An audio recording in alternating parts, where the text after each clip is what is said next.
Nitrogen gas जीवन के लिए एक अत्यंत आवश्यक तत्व है।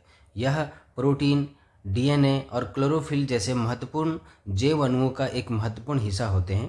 पृथ्वी के वायुमंडल में 78% नाइट्रोजन होती है, लेकिन इसके बावजूद पेड़ पौधे इस नाइट्रोजन का उपयोग नहीं कर पाते हैं क्योंकि ये काफ़ी हाईली स्टेबल गैस होती है। लेकिन इस समस्या का हल नाइट्रोजन साइकिल से प्राप्त हो जाता है। वास्तव में नाइट्रोजन साइकिल एक बायोजियोकेमिकल साइकिल है, जिसमें नाइट्रोजन जो है वो वातावरण में मिट्टी, पौधे और जानवरों और सूक्ष्मजीवों के बीच लगातार घूमती रहती है।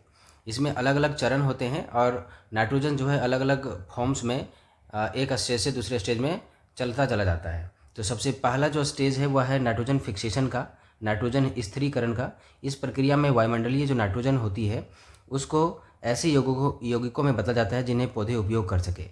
पृथ्वी पर होने वाला कुल नाइट्रोजन फिक्सेशन का 90% से अधिक हिस्सा सॉइल माइक्रो ऑर्गेनिज्म के द्वारा किया जाता है, जैसे कि राजोबियम जैसे बैक्टीरिया प्रमुख है, जिनमें ये दलहनी पौधों की जड़ों में मौजूद रहते हैं। ये बैक्टीरिया नाइट्रोजन को अमोनिया में बदल देते हैं।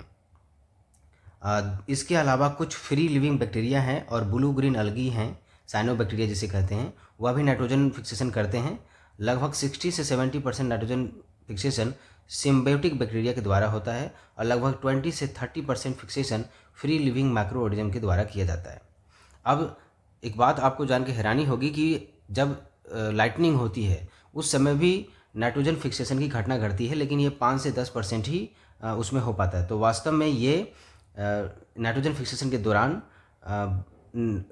ये जो नाइट्रोजन गैस है वो नाइट्रोजन ऑक्साइड में कन्वर्ट हो जाते हैं और बारिश के साथ नाइट्रेट के रूप में मिट्टी तक पहुंचते हैं। अगला जो स्टेप है वह है नाइट्रिफिकेशन। इसमें मिट्टी के बैक्टीरिया अमोनिया को पहले नाइट्राइट और फिर नाइट्रेट में बदल देते हैं। नाइट्रेट वह रूप है जिसे पौधे आसानी से अवशोषित कर सकते हैं। इसके बाद नेक्स्ट आता है नाइट्रोजन का एसिमिलेशन, आत्मसात करना। इस चरण में पौधे नाइट्रेट को अपने शरीर में लेकर प्रोटीन